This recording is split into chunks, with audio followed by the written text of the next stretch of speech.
കുറച്ചധികം ആൾക്കാര് എനിക്ക് പേഴ്സണലായിട്ട് ചോദിച്ച ഒരു കാര്യം എന്താന്ന് വെച്ചാല്, എങ്ങനെയാണ് നമ്മൾ ഈ ഒരു മെയിൻ പ്രൊജക്റ്റ് അല്ലെങ്കിൽ മിനി പ്രൊജക്റ്റൊക്കെ എക്സാമിന് ആ ഒരു ദിവസം എങ്ങനെയായിരിക്കും? അതല്ലെങ്കില് അതിനെന്തെങ്കിലും ടിപ്സോ കാര്യങ്ങളൊക്കെ ഉണ്ടോന്നൊക്കെ പറഞ്ഞ് ചോദിച്ച് വരാറുണ്ട്.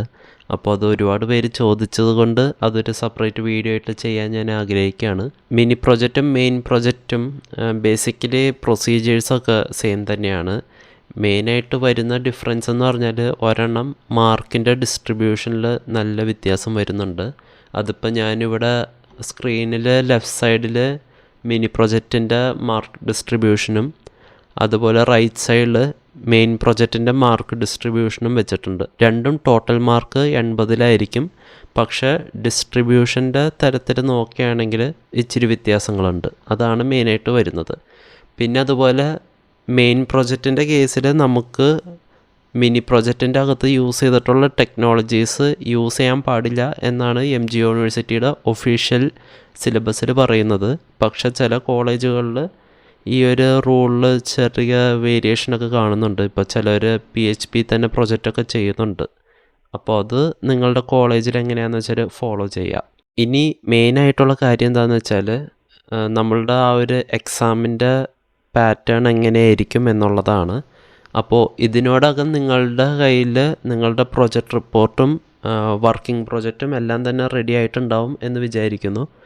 ഇത് ഈ ഒരു പാറ്റേൺ എന്ന് പറഞ്ഞാൽ, അതായത് ആ ഒരു ദിവസത്തെ നടക്കുന്ന കാര്യങ്ങൾ എന്ന് പറഞ്ഞാൽ കോളേജ് അനുസരിച്ചിട്ട് ചെറിയ ചെറിയ വേരിയേഷൻസ് ഉണ്ടാവും.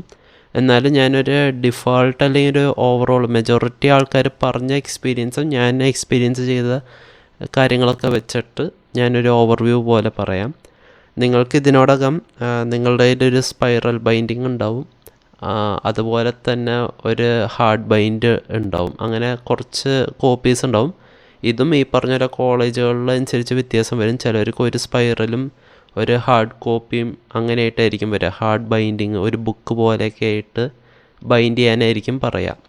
ഇതിൽ ബൈൻഡ് ചെയ്യാൻ പറയുന്നതിൽ ചിലവരുടെ അടുത്ത് ഹാർഡ് ബൈൻഡിങ് 2 സ്പൈറൽ 2 എടുക്കാൻ പറയും. ഇതിലെന്നിട്ട് എന്താ സംഭവിക്കണമെന്ന് വെച്ചാൽ, നിങ്ങൾ എക്സാമിന് കയറുന്ന ആ ദിവസം ഈ ഹാർഡ് ബൈൻഡിങ് നിങ്ങൾ എക്സ്റ്റേണൽ വരുന്ന ആ ഒരു ടീച്ചറിൻ്റെ കയ്യിൽ കൊടുക്കും. പിന്നെ സ്പൈറൽ ചില കേസുകളിൽ നിങ്ങളുടെ ഫാക്കൽറ്റീസിൽ ആരെങ്കിലും കൂടെ ഇരിക്കുന്നുണ്ടെങ്കിൽ, അത് റെയറായിട്ടാണ് സംഭവിക്കാറുള്ളത്. അപ്പോൾ അങ്ങനെ സംഭവിക്കുന്നുണ്ടെങ്കിൽ അവർക്ക് ഹാൻഡ് ഓവർ ചെയ്യാൻ വേണ്ടി, ആ ഒരു വൈവ നടക്കാൻ വേണ്ടി ആ ഒരു ടൈമിൽ നിങ്ങൾ ഈ സ്പൈറൽ കോപ്പി അവർക്ക് ഹാൻഡ് ഓവർ ചെയ്യുന്നുണ്ട്. അതുപോലെ തന്നെ നിങ്ങൾ ഇപ്പോൾ ഈ പറഞ്ഞ സ്പൈറൽ അല്ലെങ്കിൽ ഹാർഡ് ബൈൻഡിങ് എക്സ്ട്രാ കോപ്പി എടുക്കുന്ന ഒരു കോപ്പി എപ്പോഴും കോളേജിനോ അല്ലെങ്കിൽ നിങ്ങളുടെ കോളേജ് ഡിപ്പാർട്ട്മെൻറ്റിനോ ആയിരിക്കും നിങ്ങൾ കൊടുക്കുക. നിങ്ങളുടെ കയ്യിൽ എല്ലാം കഴിയുമ്പോൾ ഒരു കോപ്പി മാത്രമേ തിരിച്ച് തരത്തുള്ളൂ. നിങ്ങൾ ചിലപ്പോൾ ഒന്നിൽ കൂടുതൽ എടുക്കേണ്ടി വരും. അത് നിങ്ങളുടെ കോളേജ് എന്താണോ പറയുന്നത് അതനുസരിച്ചിട്ട് സെറ്റ് ചെയ്യുക. ഇനി പ്രൊജക്റ്റിനെ പറ്റിയിട്ട് പറയുവാണെങ്കിൽ മിനി പ്രൊജക്റ്റിൻ്റെ കേസിൽ നിന്ന് ആദ്യം തുടങ്ങാം. ഏത് പ്രൊജക്റ്റ് ആണെങ്കിലും നമ്മൾ ആദ്യം തന്നെ ടീച്ചറിന് ഈ റെക്കോർഡ്, ഈ ഹാർഡ് ബൈൻഡിങ് കൊടുത്തതിന് ശേഷം നമ്മളുടെ പ്രൊജക്റ്റ് ഡെമോൺസ്ട്രേറ്റ് ചെയ്യുക, പ്രസൻറ്റ് ചെയ്യുക. അതാണ് ഫസ്റ്റ് നടക്കുന്ന പ്രൊസീജിയർ. ഇതിൽ മിനി പ്രൊജക്റ്റ് ആണെങ്കിൽ ആ ഒരു പ്രൊസീജിയറിന് 25 മാർക്കും അതുപോലെ മെയിൻ പ്രൊജക്റ്റ് ആണെങ്കിൽ അതിന് 40 മാർക്കായിട്ടാണ് ഡിവിഷൻ വരുന്നത്. ഇതിൽ നിങ്ങൾ ശ്രദ്ധിക്കേണ്ട ഒരു കാര്യം എന്താണെന്ന് വെച്ചാൽ, ചിലവരൊക്കെ പ്രൊജക്റ്റ് ചെയ്യേണ്ടതെന്ന് പറഞ്ഞാൽ കാണിക്കുന്നതിന് മുന്നേ ആ ഒരു ഡാറ്റാബേസിൻ്റെ അകത്തുള്ള എല്ലാ ഡീറ്റെയിൽസും റിമൂവ് ചെയ്ത് കളയും. അതൊരിക്കലും ചെയ്യരുത്. നിങ്ങളുടെ ഡാറ്റാബേസിൻ്റെ അകത്ത് എന്തെങ്കിലും വാല്യൂസ് എപ്പോഴും ഉണ്ടാവണം. അതായത് നിങ്ങൾ ആ ടെസ്റ്റ് ചെയ്യാൻ വേണ്ടിയിട്ടൊക്കെ എന്തെങ്കിലും ഒരു യൂസറൊക്കെ രജിസ്റ്റർ ചെയ്തിട്ടുണ്ടാവുമല്ലോ, അതൊക്കെ എപ്പോഴും അവിടെ റീറ്റെയിൻ ചെയ്ത് വയ്ക്കുക. ചിലവർ കംപ്ലീറ്റ് ആ യൂസേഴ്സും എല്ലാം ഇൻഫർമേഷൻ ആ ഡാറ്റാബേസിലുള്ളത് വൈപ്പ് ചെയ്തിട്ട് കാണിക്കുന്നുണ്ട്. അത് ചെയ്യാതിരിക്കുക. കാരണം എന്താണെന്ന് വെച്ചാൽ, നിങ്ങൾക്ക് ഒരു പ്രൊജക്റ്റ് ഡെമോൺസ്ട്രേറ്റ് ചെയ്യാൻ ചിലപ്പോൾ ഒരു 15 മിനിറ്റൊക്കെ കിട്ടണമെന്നുള്ളൂ. അപ്പോൾ അന്നേരം നിങ്ങൾ A to Z കാര്യങ്ങൾ അന്നേരം ടീച്ചറിൻ്റെ ഫ്രണ്ടിൽ ഇൻപുട്ട് ചെയ്യുകയാണെങ്കിൽ നിങ്ങൾക്ക് കംപ്ലീറ്റ് ചെയ്യാൻ പറ്റത്തില്ല. ടീച്ചേഴ്സ് ചിലപ്പോൾ ഒട്ടുമിക്ക കേസുകളിൽ ഒരുപാട് പിള്ളേരുണ്ടെങ്കിൽ സ്കിപ്പ് അടിച്ചൊക്കെ വിടും. അതുകൊണ്ട് നമ്മൾ പ്രൊജക്റ്റ് എപ്പോഴും ചെയ്യണ നേരത്ത്, ആ ഒരു ഡെമോ കാണിക്കാൻ നേരത്ത് കുറച്ച് ഡാറ്റ ആ ഡാറ്റാബേസിൽ റീറ്റെയിൻ ചെയ്യുക. അപ്പോൾ ടീച്ചേഴ്സിന് നോക്കുമ്പോൾ പെട്ടെന്ന് നമ്മളുടെ ആ ഒരു വർക്കൊക്കെ ചെയ്തത് അവിടെ ഡാറ്റ സ്റ്റോർ ചെയ്ത് നിൽക്കുന്നുണ്ട് എന്നുള്ളതൊക്കെ കാണാൻ പറ്റും. അപ്പോൾ നമുക്ക് ജസ്റ്റ് ഒന്ന് ഓടിച്ചിട്ട് ആ ഒരു വർക്കിങ്ങും കാര്യങ്ങളൊക്കെ കാണിച്ചു കൊടുത്താൽ മതി. അതല്ല നിങ്ങളുടെ ടീച്ചർമാരുടെ ഫ്രണ്ടിലിരുന്നിട്ട് ഓരോ കാര്യങ്ങൾ എൻറ്റർ ചെയ്യുകയാണെങ്കിൽ ഒരുപാട് ടൈം കൺസ്യൂമിങ് ആണ്. പിന്നെ അടുത്തൊരു സെക്ഷൻ വരുന്നത് മോഡിഫിക്കേഷനാണ്. മോഡിഫിക്കേഷൻ എന്ന് പറയുമ്പോൾ മിനി പ്രൊജക്റ്റിനാണ് മോഡിഫിക്കേഷൻ ആക്ച്വലി പറയുന്നത്. പക്ഷേ മെയിൻ പ്രൊജക്റ്റുകാർക്കും ഒട്ടുമിക്ക കേസുകളിൽ ടീച്ചർമാർ മോഡിഫിക്കേഷൻ പറയാറുണ്ട്. ഈ മോഡിഫിക്കേഷൻ എന്ന് പറഞ്ഞാൽ നിങ്ങൾ കോഡിൻ്റെ അകത്ത് ചേഞ്ചസ് വരുത്താനുണ്ട്. അത് ചിലപ്പോൾ സിമ്പിളായിട്ട് പറയുകയാണെങ്കിൽ വല്ല കളർ ചേഞ്ച് ചെയ്യാനൊക്കെ ആയിട്ടായിരിക്കും. അതല്ല ഒരു മീഡിയം ലെവലിലാണെങ്കിൽ ഇപ്പോൾ നിങ്ങളുടെ പാസ്വേഡിൻ്റെ ആ ഒരു പ്രൊട്ടക്ഷൻ, അതായത് ആ ഒരു വാലിഡേഷൻ ചേഞ്ച് ചെയ്യാൻ പറയും. ഇപ്പോൾ ഒട്ടുമിക്ക കേസുകളിൽ നിങ്ങൾ പാസ്വേഡ് എന്ന് പറഞ്ഞാൽ എന്ത് വേണമെങ്കിലും എൻറ്റർ ചെയ്യാം എന്നുള്ള രീതിക്കായിരിക്കും ചെയ്തിട്ടുണ്ടാവുക. അപ്പോൾ അതിന് പകരം ടീച്ചർമാർ ചിലപ്പോൾ പറയും പാസ്വേഡിൽ നിർബന്ധമായിട്ടൊരു അപ്പർ കേസ് ലെറ്റർ വേണം, ഒരു സിമ്പിൾ വേണം, ന്യൂമറിക്കൽ വാല്യൂസ് വേണം എന്നൊക്കെ പറഞ്ഞ് അങ്ങനെ ഒരു ചേഞ്ച് വരുത്താൻ പറഞ്ഞാൽ അതൊക്കെയാണ് മോഡിഫിക്കേഷൻ്റെ അണ്ടറിൽ വരുന്നത്. പിന്നെ ചില മോഡിഫിക്കേഷൻ ആ ഒരു ടൈം ലൈനിനുള്ളിൽ ചെയ്യാൻ പറ്റില്ല. അതായത് ഈ ഒരു ഡെമോ നടക്കുന്നതിൻ്റെ ഇടയ്ക്ക് ചെയ്യാൻ പറ്റാത്ത എന്തെങ്കിലുമാണ് അവർ ആവശ്യപ്പെടുന്നതെങ്കിൽ നിങ്ങളതനുസരിച്ചിട്ട് അത് പറയണം. അത് ആ ഒരു ടൈമിനുള്ളിൽ ചെയ്ത് തീർക്കാൻ പറ്റില്ല. ഇപ്പോൾ അതെന്ന് പറഞ്ഞാൽ എന്ത് മോഡിഫിക്കേഷനും അങ്ങനെ ആൻസർ ചെയ്യാൻ പറ്റത്തില്ല.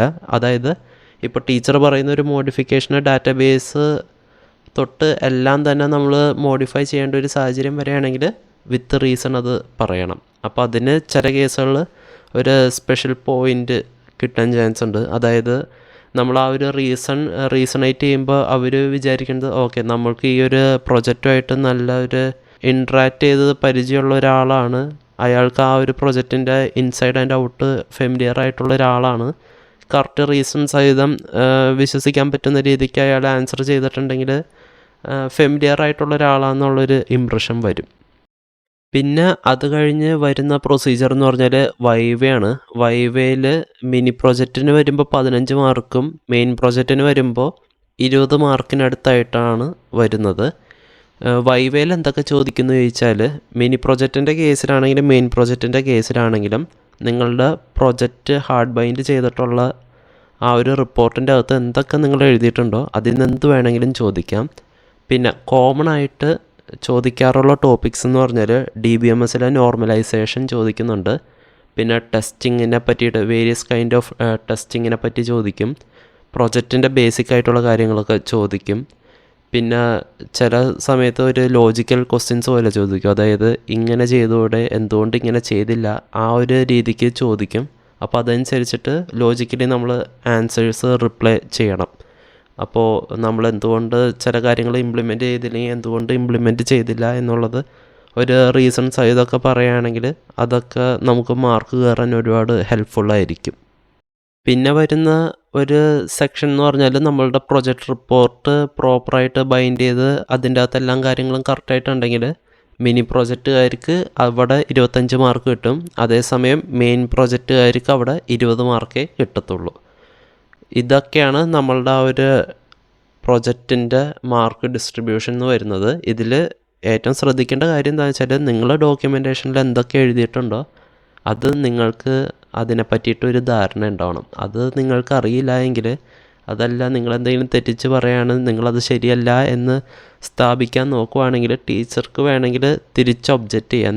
നിങ്ങളുടെ റിപ്പോർട്ടിൽ ഇന്ന സാധനം എഴുതി വെച്ചിട്ടുണ്ടല്ലോ എന്ന് ഒരു മറുചോദ്യം ചോദിക്കാൻ ചാൻസ് വളരെ കൂടുതലാണ്. പിന്നെ കുറേ പേര് പ്രൊജക്റ്റ് സെൻറ്ററിലൊക്കെ കൊണ്ടുപോയി പ്രൊജക്റ്റ് ചെയ്ത് വരും. അതല്ല എങ്കിൽ സീനിയേഴ്സിൻ്റെ പ്രൊജക്റ്റൊക്കെ അടിച്ചു മാറ്റി എടുത്തുകൊണ്ട് വന്നാണ് സിനാരിയോസിൽ.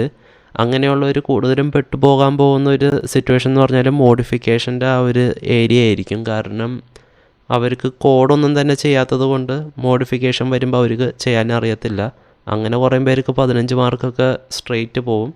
പിന്നെ ടീച്ചേഴ്സ് കുറച്ചുകൂടിയും കരുണയുള്ള ആൾക്കാരാണെങ്കിൽ 15 മാർക്കിൽ ചിലപ്പോൾ കുറച്ച് മാർക്ക് തരുമായിരിക്കും. അത്രേ നമുക്ക് ഇതിനകത്ത് പറയാൻ പറ്റത്തുള്ളൂ. മൊത്തം പ്രൊസീജിയേഴ്സ് എനിക്ക് തോന്നുന്നത് ഇപ്പോൾ ഒരുപാട് പിള്ളേരുള്ളൊരു സ്ഥലമാണെങ്കിൽ, അതായത് ഒരു 19 പിള്ളേരോളം ഉള്ള സ്ഥലമാണെങ്കിൽ ഒരു 20 മിനിറ്റ് വരെയൊക്കെ മാക്സിമം ഉണ്ടാവത്തുള്ളൂ. അതിലൊരു 10-15 മിനിറ്റ് എന്തായാലും പ്രൊജക്റ്റ് പ്രസൻറ്റ് ചെയ്യാനായിരിക്കും. അത് കഴിഞ്ഞിട്ട് വൈവയ്ക്കായിരിക്കും ബാക്കി ആ ഒരു 5 മിനിറ്റ് ടു ഒരു 10 മിനിറ്റ് വരെ ടൈം കൊടുക്കേണ്ടത് അതിനായിരിക്കുള്ളൂ. പിന്നെ കാണാറുള്ളൊരു പാറ്റേൺ എന്ന് പറഞ്ഞാൽ മോഡിഫിക്കേഷൻ ചില കേസുകളിൽ നിങ്ങൾക്ക് പ്രൊജക്റ്റിൻ്റെ ആ ഇവാലുവേഷൻ തീരുന്ന സമയത്തേ തരുള്ളൂ. അപ്പോൾ നിങ്ങളോട് എന്താ ചെയ്യണമെന്ന് വെച്ചാൽ അതൊരു വലിയ ക്ലാസ് റൂമാണെങ്കിൽ അവിടെ മാറിയിരുന്ന് മോഡിഫിക്കേഷൻ ചെയ്തോ എന്ന് പറഞ്ഞിട്ട് അടുത്ത ആളെ വിളിച്ച് അയാളുടെ പ്രൊജക്റ്റ് ഇവാലുവേറ്റ് ചെയ്ത് അങ്ങനെ പോവും. അപ്പം അങ്ങനെ വരുമ്പോൾ ഒരാളുടെ പ്രൊജക്റ്റൊക്കെ തീരാറാവുമ്പോഴേക്കും മോഡിഫിക്കേഷൻ തീർത്തില്ലെങ്കിൽ ചിലപ്പോൾ ഇച്ചിരി പ്രശ്നമാവും. ചിലവർ ചോദിക്കും ഇത്ര നേരമായിട്ടും കഴിഞ്ഞില്ലേ എന്നൊക്കെ ഉള്ളൊരു ചോദ്യമൊക്കെ കയറി വരാൻ ചാൻസ് ഉണ്ട്. അപ്പോൾ മോഡിഫിക്കേഷൻ്റെ കാര്യം അത് ശ്രദ്ധിക്കുക. വൈവയുടെ കേസിൽ നിങ്ങൾ ആ ഒരു റിപ്പോർട്ടിൻ്റെ അകത്ത് എന്തൊക്കെ എഴുതിയിട്ടുണ്ടോ പ്രൊജക്റ്റിനെ പറ്റിയിട്ട് ഉള്ള കാര്യങ്ങൾ, പിന്നെ പ്രൊജക്റ്റിൻ്റെ അഡ്വാൻറ്റേജ് ഡിസഡ്വാൻറ്റേജ്, ഇപ്പോൾ നിങ്ങൾ അബ്സ്ട്രാക്റ്റിലൊക്കെ ആണെങ്കിൽ എഴുതിയിട്ടുണ്ടാവും പ്രൊപ്പോസ്ഡ് സിസ്റ്റം, എക്സിസ്റ്റിംഗ് സിസ്റ്റം. അപ്പോൾ അതിൻ്റെയൊക്കെ ആ ഒരു ഡിഫറൻസും കാര്യങ്ങളൊക്കെ നിങ്ങൾ കോൺഷ്യസ് ആയിരിക്കണം അതിനെ പറ്റിയിട്ട്.